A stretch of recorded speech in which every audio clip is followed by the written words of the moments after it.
CANIS Dear Hatter Volume 1 Review. Satoru Kotsuna is an influential hatter working from his own shop, Dante in Tokyo with his two assistants, Eiko-chan a B-man, but he has lapsed into something of a creative slump until he rescues a young man he finds collapsed in the rain at the street near the shop. That young man, half Italian, half Japanese Ryu, has become Satoru's board member of staff to earn board and lodgings, even modeling his latest dad hat. But Ryu has a troubled past which he doesn't want to share. His grasp of Japanese is still a bit shaky because until recently, he is based in New York. New York looms large when Satoru's old rival friend Goto arranges for him and his assistants to attend Fashion Week in New York. There is, of course, an ulterior motive. Satoru is forced against his natural instincts to drive himself out of his slump and create some new hats. The omens don't seem too good when his beloved grandma is hospitalized. Since when I was unable to trust my own two hands, Satoru wanders back in his workroom, staring into empty space. It doesn't help that when he last attended Fashion Week, one of his hats was a huge success, attracting world attention and many orders, and it was then and there that I saw hat and we're becoming one.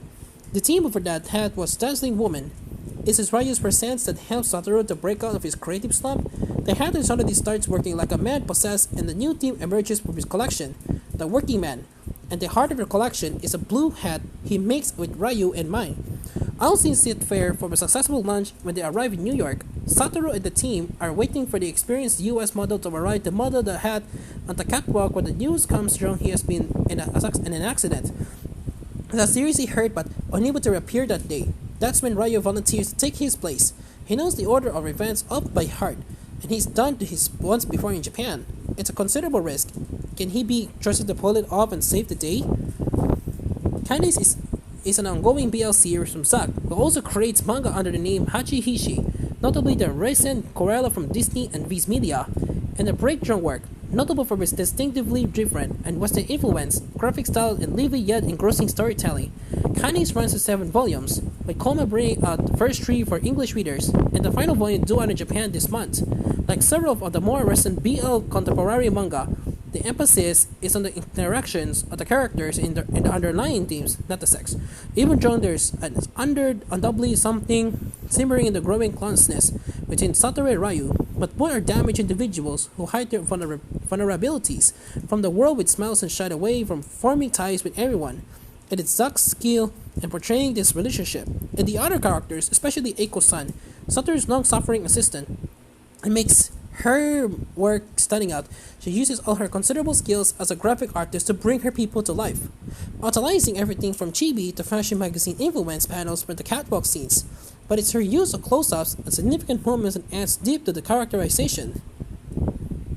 Koma has brought us to the new revised edition of CANIS, with glorious new jewel bright color art by Zack, and an extra snowy bonus chapter, The Holiday's Night, or War of the Inner Self, at the end. This edition shows the glossy dust jacket with an extra art on the card cover inside, depicting Satoru Kotsuna's shop info. There's also a scholar inset page in the front. If you read a preview of CANIS Dear Mr. Drain, Koma are now bringing us the revised edition of these two with new material and a new cover, as well as its sequel, Dear Hatter.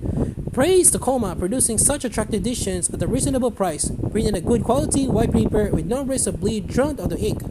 These are handsome books that you want to have on your shelves. The translation is by Mike Wolf and the lettering by Andrea Donoho, and both do justice to the original manga, providing a very readable version in English. If you read Dear Mr. Rain, you'll be aware that Ryu got himself mixed up with some very unpleasant mafia business back in New York. His appearance on the catwalk in New York does not go unnoticed by certain sinister individuals. His life is almost certainly in danger. Everything builds to a climax in the second volume of Dear Hatter, which you would want to miss if you're falling under the spell of Zack's compelling story. 9 out of 10.